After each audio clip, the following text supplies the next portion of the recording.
Pamilya ni atong basurera kinsa napagan sa pag-ambus patay kang PO3 Michael Mikmi Cortez og laing duha ka magkaubaran na nawagan og hustisya. Si Lu Arminondinas sa report. Kasamtangan karong gihaya ang pateng lawas sa 56 anyos nga si Crescencia Rangos sa barong-barong niyang gipuyan sa may sitio San Miguel, Barangay Linaw.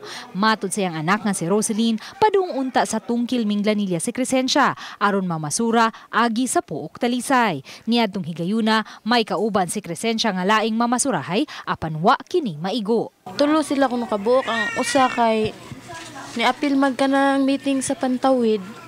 Mo nang wala siya nakakuan, sawa pa na itabo, nakauli na.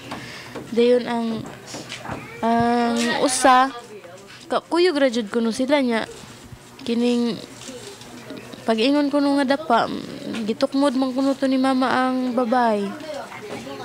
Mutong siya na igo. Gibutyag sa anak sa biktima nga mihatag og 1,000 ka pesos ang asawa ni PO3 Mikmi Cortez aron ibayad sa ilang pagpaimbalsamar sa iyang inahan.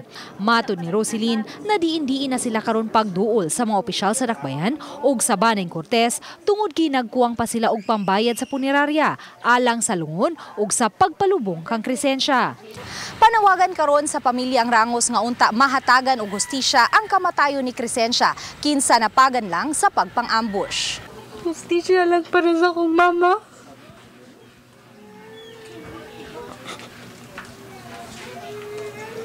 Kay wala may sa akong mama, anak. Lu Arminondinas, Balitang Basdak.